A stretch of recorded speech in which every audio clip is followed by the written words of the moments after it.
নমস্কার বন্ধুরা, রিমঝিমের রান্নাঘরের তরফ থেকে আপনাদেরকে স্বাগত। আমি আজকে মৌরি পটল বানাবো। আমি শুকনো খোলায় এক টুকরো দারচিনি, একটা এলাচ দিয়ে দিচ্ছি, 1 টেবিল চামচ মৌরি দিয়ে দিচ্ছি। শুকনো খোলায় হালকা করে নেড়েচেড়ে ভেজে নিচ্ছি, নামিয়ে ঠান্ডা করে নিচ্ছি।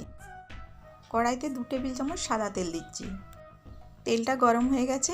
এবার আগের থেকে লবণ আর হলুদ মাখিয়ে রেখেছিলাম পটলেতে, সেগুলো দিয়ে দিচ্ছি। নেড়েচেড়ে ঢাকা দিয়ে দিচ্ছি।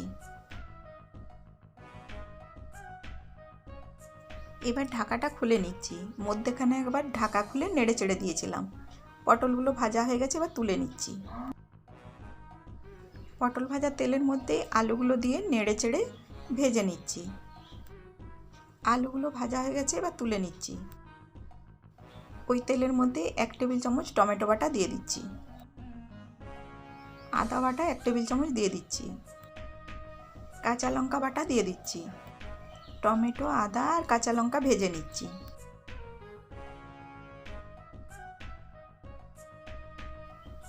এবারের মধ্যে হলুদ গুঁড়ো আর লঙ্কা গুঁড়ো দিয়ে দিচ্ছি, আর ভাজা মশলা গুঁড়োটা 1 চামচ দিচ্ছি।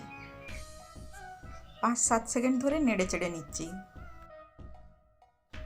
অল্প একটু জল দিচ্ছি মশলাটা কষানোর জন্য।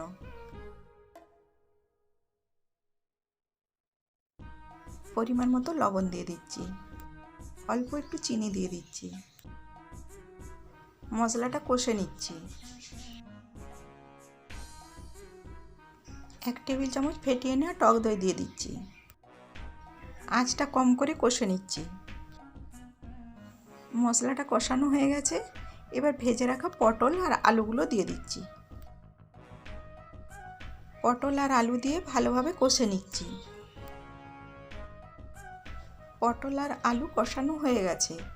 এবার জল দিয়ে দিচ্ছি।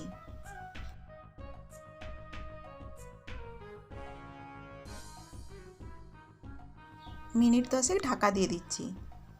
মিনিট 10 পরে ঢাকাটা খুলে নিচ্ছি। এবার বাকি যে ভাজা মশলাটা ছিল সেটা দিয়ে দিচ্ছি। 5 মিনিট হতে দিচ্ছি।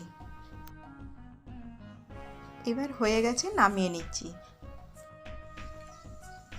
মৌরি পটল রেডি হয়ে গেছে।